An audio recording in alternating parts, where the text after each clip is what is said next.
BJP Katigorah এবং কালাইন মণ্ডলে অনুষ্ঠানে সংবর্ধনা জানানো হলো কনাথ পুরকাস্তকে। বিজেপি কাটিগড়া এবং কালাইন মণ্ডলে পৃথক পৃথক অনুষ্ঠানে সংবর্ধনা জানানো হলো রাজ্যসভার সদস্য কনাথ পুরকাস্তকে। সভাগুলোতে উপস্থিত ছিলেন কাটিগড়া মণ্ডল সভাপতি বিশালাক্ষ দেব, কালাইন মণ্ডল সভাপতি নিত্যগোপাল দাস, দুই জেলা সহসভাপতি বিপ্লবকান্তি পাল ও অভ্রজ্যোতি চক্রবর্তী, জেলা কমিটির সদস্য নির্মলেন্দু চক্রবর্তী প্রমুখ।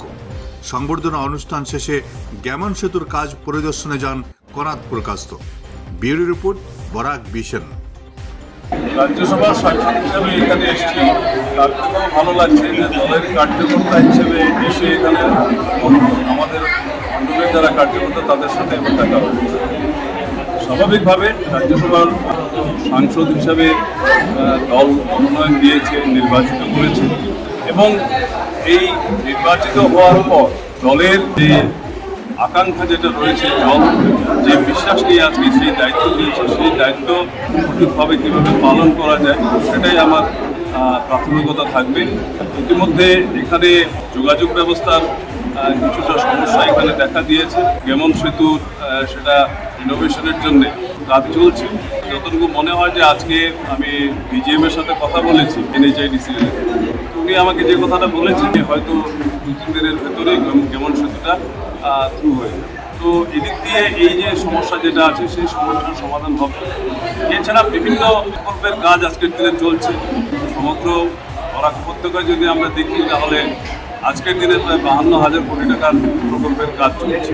এটা চলার কারণ হচ্ছে যে আমাদের সরকার যাদের নেতৃত্বে চলছে, প্রধানমন্ত্রী নরেন্দ্র মোদী এবং আমাদের আসামের যিনি মুখ্যমন্ত্রী ডক্টর হিমন্ত বিশ্ব শর্মা, তাদের যে জনগণের জন্য তাদের যে দায়বদ্ধতা, সেই দায়বদ্ধতা তাদের কাজে প্রতিফলিত হচ্ছে। তাহলে আমরা একটা জিনিস লক্ষ্য করেছি যে বরাক উপত্যকাতে কোনো ধরনের কোনো প্রজেক্ট আমরা অতীতে আন্দোলন ছাড়া আমরা আনতে পারি, কিন্তু আমরা দেখলাম যখনই ভারতীয় জনতা পার্টির সরকার এসেছে তখন বরাক উপত্যকাতে যে ধরনের প্রকল্প এসছে তার জন্য কোনো ধরনের কোনো আন্দোলন করতে হয়। আজকের দিনে আমরা এখানে মহাসড়ক আমরা পেয়েছি, কোনো আন্দোলন করতে হয়নি। অটল বিহারী বাজপেয়ীর সময় আজকের দিনে প্রস্তাবিত গ্রিনফিল্ড এয়ারপোর্ট যেটা, তার জন্য কোনো আন্দোলন আমাদেরকে করতে হয়নি। আজকের দিনে খড়াপানি থেকে 5 গ্রামের যে এক্সপ্রেস হাইওয়ে যেটা আছে, এক্সপ্রেস হাইওয়ের জন্য আমাদের আন্দোলন করতে হয়নি, সেটা 22,000 কোটি টাকার প্রজেক্ট রয়েছে।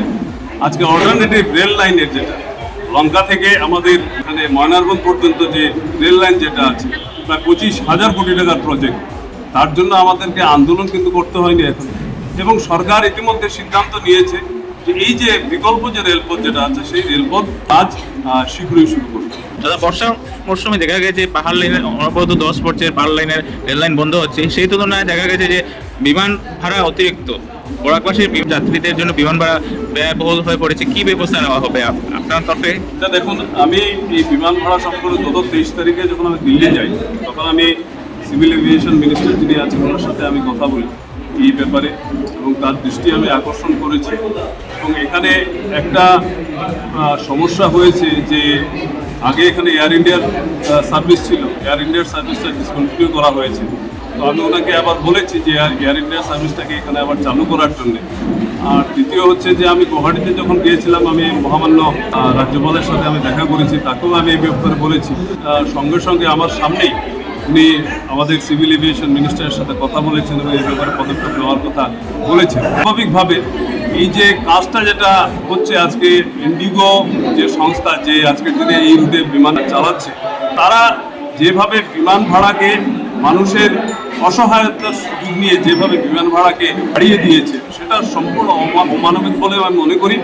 এবং 19 তারিখে আমি দিল্লি যাচ্ছি এবং সেখানে গিয়ে আমরা উপত্যকার 3জন সাংসদ মিলে আমরা এই ব্যাপারে কি সমাধান সূত্র বের করা যায় তার জন্য আমরা